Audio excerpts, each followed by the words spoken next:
मित्रों, ईश्वर के चरणों में कोटि कोटि नमन। ईश्वर आप सभी को बहुत आशीष दे।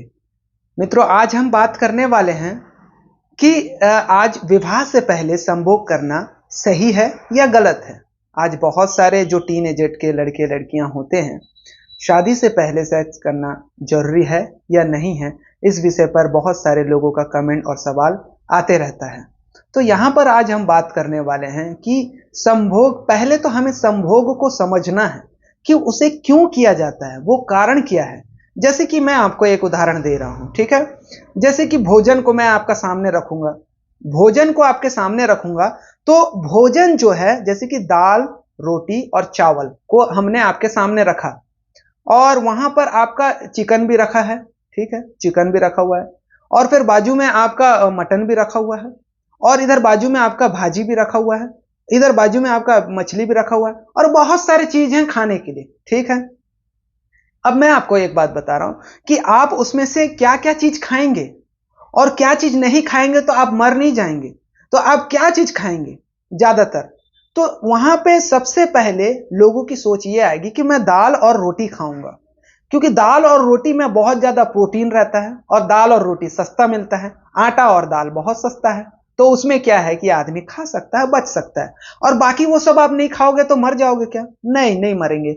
आप मटन मत खाओ, नहीं मरोगे। आप चिकन मत खाओ, नहीं मरोगे। मछली मत खाओ, नहीं मरोगे। भाजी मत खाओ, आप मशरूम मत खाओ, आप ये मत खाओ। लेकिन अगर आप कुछ भी नहीं खाओगे, कुछ भी नहीं खाओगे, तब आप मर जाओगे। लेकिन अगर आपकी उम्र के हिसाब से क्या ये सब चीज आपको परोसा जाता है क्या? जब आप छोटे रहते हैं, आप छोटे रहते हैं 5 साल तक, आपको क्या खिलाया जाता है? सबसे पहले जब आप पैदाइशी शुरुआत होते हैं, पैदा होते हैं, तो 6 महीने तक आपको क्या पिलाया जाता है? दूध, वो भी मम्मी का। तो मम्मी का दूध कब पिलाया जाता है? जब डॉक्टर बोलते हैं कि अभी जो है, क्यों पिलाया जा रहा है इनको दूध? इनको ये जो इनका डाइजेस्ट सिस्टम है, वो अभी वो एग्जॉर्ब नहीं कर पाएगा, उतना सारा पाचन नहीं कर पाएगा, हार्ड फूड को वो क्या है, एक्सेप्ट नहीं कर पाएगा। इसलिए उसको लिक्विड फूड देना है। तो लिक्विड फूड में बेस्ट ऑप्शन है मॉम का जो दूध है वो पिलाना है, मिल्क है ना, ब्रेस्ट मिल्क है, मॉम का जो ब्रेस्ट मिल्क है उसको पिलाना है, और उसी से ही बच्चे को फुल प्रोटीन और एनर्जी मिलेगा। क्या बच्चा उतना समय चिकन खाता है?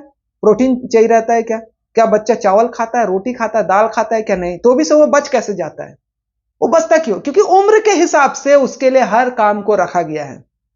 समझते रहिए मैं क्या समझाने की कोशिश कर रहा हूं। तो जैसे 6 महीने के बच्चे तक वहां पे क्या मिलता है? खाना, जो दूध है, मम्मी का जो दूध है वो करवाती है, वो पिलाती है, ठीक है। अब यहां पर हम देखते हैं कि उसके बाद क्या करता है बच्चा। तो जो डॉक्टर है वो बोलते हैं कि ठीक है, उसमें सब्जी निचोड़ करके दाल के साथ खिचड़ी उचड़ी सब मिला के खिलाओ। वो ये नहीं बोलेगा कि मटन खिलाओ, मछली खिलाओ, ये सब नहीं बोलेगा। हरी सब्जी और दाल खिचड़ी बना करके ऐसे करके खिलाओ। तो वो खाते खाते खाते खाते वो बड़ा हो जाता है, जो भी है 4-5 साल का हो जाता है। तो क्या उतना समय तक उसने चिकन खाया था? क्या नहीं। अब जब उसके दांत निकल जाते हैं, पहले दांत नहीं रहता है, अब दांत निकल गया है, तब उसे हार्ड चीज दिया जाता है, जैसे कि चिकन हो गया, मटन हो गया, या जो भी चीज जो दांत से चबाने लायक है, वो सब चीज उसे दिया जाता है। तो उसी प्रकार से क्या बच्चे को क्या बच्चे को सेक्स के बारे में सिखाया जाता है क्या? क्या संभोग के बारे में सिखाया जाता है, या करने के लिए बोला जाता है क्या? जब छोटे से हम बच्चे को देख रहे हैं, बड़े तक होने तक देखते हैं, तो क्या है वो? क्योंकि एज लिमिट नहीं रहता है ना। हम एडल्ट एज किसको बोलते हैं? +18 को बोलते हैं। तो +18 के बाद जो होता है, आप एडल्ट में गिनती गिने जाते हो, यानी कि आप टीन एजेट हो जाते हो।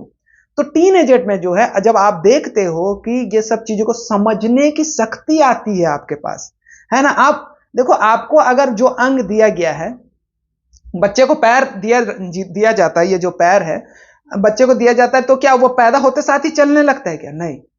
तो वो एक उसका उम्र आता है, जब वो संभालने लगता है, तब वो पैर का इस्तेमाल करता है, हाथ का इस्तेमाल। क्या बच्चा बचपन से ही हाथ से उठा उठा खाता है क्या? नहीं। तो जो भी उसके शरीर में अंग का जो पार्ट है, वो एक एज लिमिट पे उसको यूज करने के लिए बोला गया है। अगर उस लिमिट में, उस एज में अगर वो यूज ना करे, या उससे पहले करे, तो शारीरिक दुर्बलता और शारीरिक तनाव की वजह से उसकी मृत्यु भी हो सकती है। अगर बच्चे को हम 5 किलो का झिल्ली दे देंगे उठा बोल करके, छोटे से बच्चे को, ज्यादा नहीं, 2 महीने का बच्चे के ऊपर रख दो ना झिल्ली, तो उसका क्या होगा? 5 किलो, वो तो दब के मर जाएगा। चलो ठीक है, 5 साल के बच्चे को 10 किलो का थैला पकड़ा दो, उठा लेगा वो? तो जस्ट लाइक ऐसे ही शादी से पहले अगर आप संभोग या सेक्स या फिर जो भी आप एडल्ट्री करते हैं, तो आपके शारीरिक दुर्बलता और शारीरिक प्रॉब्लम्स आ सकते हैं, बहुत सारे चीज हो सकते हैं।